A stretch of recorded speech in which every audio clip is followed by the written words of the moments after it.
En el programa, te adelantábamos en la apertura, vamos a recibir ahora a Mercedes Marcó del Pont. Mercedes, gracias por venir, buenas noches. Un placer, ¿cómo estás, Rosario? Bueno, bien, aquí estuvimos abordando el tema de las tarifas, el gas, un gobierno que nos dijo primero que a partir del 1 de enero de 2019 íbamos a tener que pagar y devolverle a las gasíferas 10.000 millones de pesos por la devaluación, que hoy nos dice que no lo van a pagar los usuarios, lo va a pagar el Estado. Yo traduzco que es lo mismo.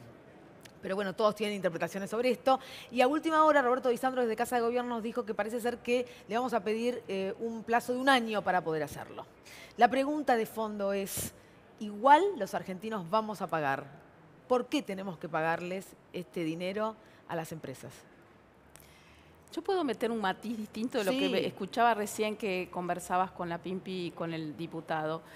Que hay algo que quedó medio escondido en toda esta discusión, que es la devaluación, ¿sí?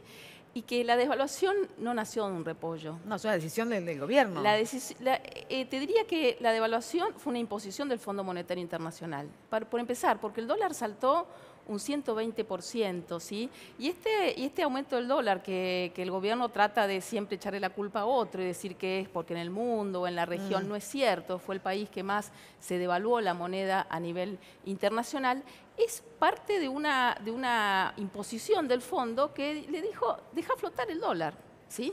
Entonces, porque las tarifas es cierto que están dolarizadas y uno puede discutir. Pero lo de flotar más o menos, porque intervenía el central casi todos los días, flotaba más o menos.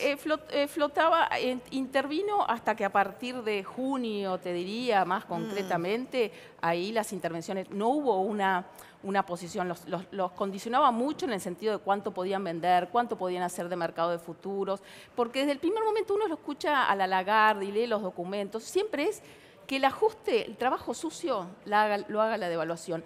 Y lo ha hecho la devaluación, porque esto ha impactado no solamente en tarifas, la verdad que ha impactado en los alimentos, ha destrozado la capacidad de compra de del salario, y también es un objetivo buscado. Quiero decir, esto tampoco es casual. Me parece que cuando discutimos cómo se resuelven estos problemas y que uno hace tanto énfasis en decir hay que discutirlo integralmente, porque la verdad que es un objetivo alterar la distribución del ingreso y que el salario pese menos en lo que es la distribución total de la riqueza en la Argentina.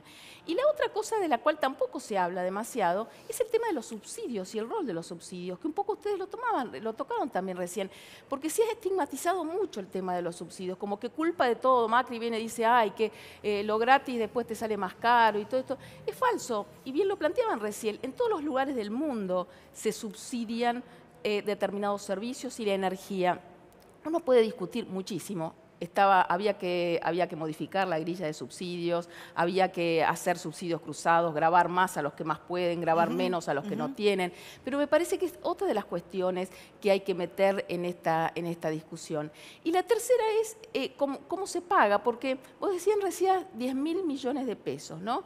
Y yo hice el cálculo de cuánto es, fueron 2 días de licitaciones del ELIC, ¿sí? A esa tasa de usura, es un día y medio de licitaciones del ELIC de la semana pasada. El costo anualizado es es el equivalente.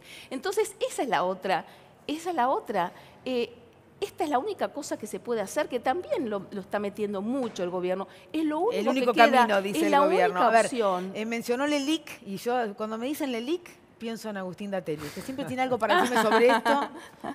A ver, Agustín.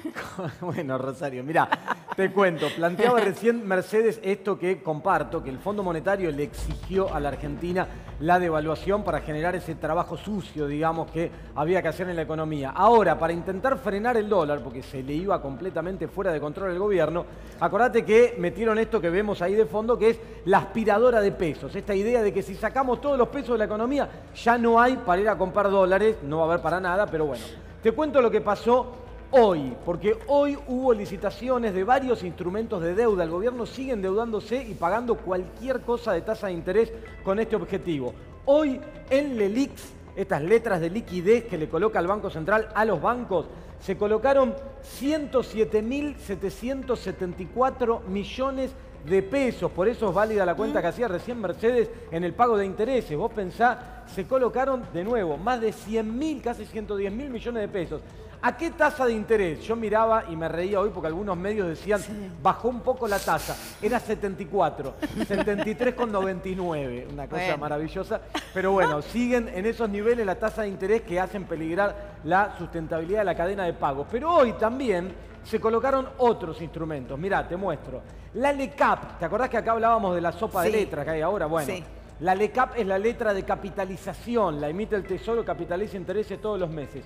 Hoy se colocaron 26.956 millones de pesos. Andá haciendo la cuenta de todo esto. Y la tasa de interés que se pagó, esta sí es al público, no como la LELIQ que es a los bancos. Esta puede ser a cualquiera que vaya y que la compre, 59,3%. Acordate que estas LECAP venían en niveles de 50, 51, ya te está dando 59,3%.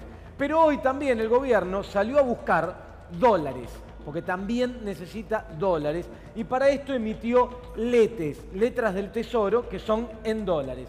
Colocó 954 millones de dólares a una tasa de interés que en dólares es alta, 6%. Pero ¿sabés qué ocurrió acá? Y de paso a ver qué piensa Mercedes de esto.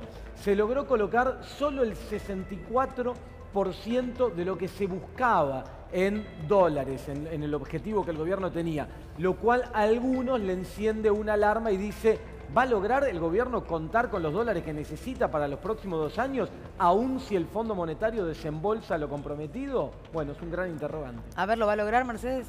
Yo creo que está complicado. Es cierto que ha sido un espaldarazo brutal estos desembolsos y esta es una de las discusiones que se tendrían que dar en el Congreso de la Nación, ¿no? Porque no es solamente el presupuesto, un presupuesto del fondo, un presupuesto del ajuste que no debería pasar, que la oposición no podría votar, pero también la otra pregunta que hay que hacerle al gobierno es ¿qué van a hacer con esa plata? Porque la verdad es que hasta ahora todo lo que ha prestado el fondo se ha fugado. Entonces, hacia fines del 2019 nos van a dejar una deuda de 50.000 millones de dólares a los argentinos sin ni una mejora en términos de capacidad de repago y todos esos dólares que se han fugado. Entonces, esto tiene que ver con una lógica muy perversa, porque estos números que recién mostraba Agustín, yo hacía el cálculo y me fijaba en el presupuesto. ¿Cuánto están pensando de bajar subsidios, ¿sí?, al transporte, en general los servicios públicos? Al transporte, ¿qué va a decir? Van a aumentar las tarifas el año que viene de transporte. Es una reducción de 4 puntos de todo el stock del ELIC y del EVAC que tiene. Con eso no haría falta quitar los subsidios al transporte o por lo tanto no aumentar las tarifas del transporte público que estamos pagando todos los argentinos. Entonces me parece que acá hay una discusión más de fondo que tiene que ver con un modelo que es insostenible, que sabemos lamentablemente que termina mal, termina en una acentuación de la crisis y la crisis externa. La pregunta es esta, ¿le alcanzan para llegar? Bueno, le alcanzan, tiene que juntarse varios astros para que le alcance. Consultoras internacionales ya están diciendo que no alcanza. ¿Qué tiene que parar? La dolarización de los ahorros de los argentinos, tiene que venir un poco más de fondos del exterior a hacer bicicleta financiera, tienen que seguir los argentinos desdolarizando parte de sus stocks de dólares para seguir abasteciendo el mercado interno. Bueno, el contexto internacional ya está muy complicado con lo que sabemos que va a ocurrir con la tasa de interés y con una enorme incertidumbre en todos los mercados financieros. O sea que no está garantizado que tenga los dólares para cumplir no solo los vencimientos de la deuda, que es lo único que le interesa al fondo, que se pague la deuda, pero para cubrir los otros frentes que se requieren dólares para funcionar. Sobre todo... ¿Y vos crees que en este marco, digo, el gobierno llega el G20, pretende aprobar este presupuesto, más allá que sectores de la oposición le han dicho vuelva al Ejecutivo, háganlo de vuelta y tráiganlo nuevamente al Congreso? Todo indica que el camino va a ser este. En el marco de esto que se agregó, estos 10.000 millones de pesos, que se sobreentiende que van a salir de alguna partida de ese mismo presupuesto que hoy se está negociando.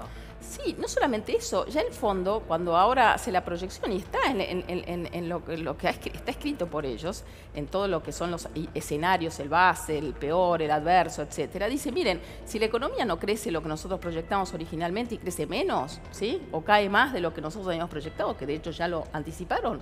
Entonces van a tener que hacer un sobreajuste que se está midiendo como en 60.000 millones de pesos. ¿De dónde van a salir esos 60.000 millones de pesos?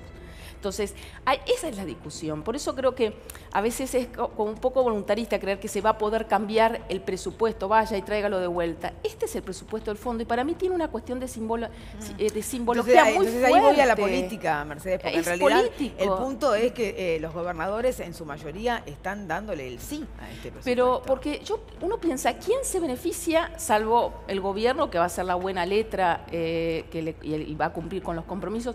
¿Quién se beneficia? Las provincias se benefician con este presupuesto. No se benefician. No se benefician.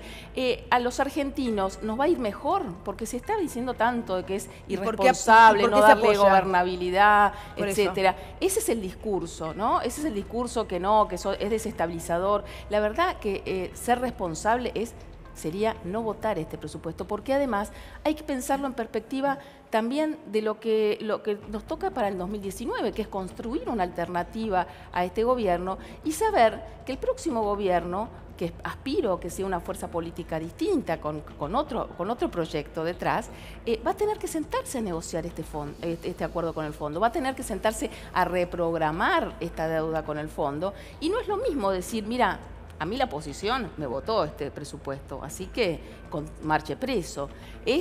Para mí la discusión fundamentalmente, creo que ya nadie se puede hacer el distraído acerca de los daños económicos y sociales que trae, es fundamentalmente político, ¿no?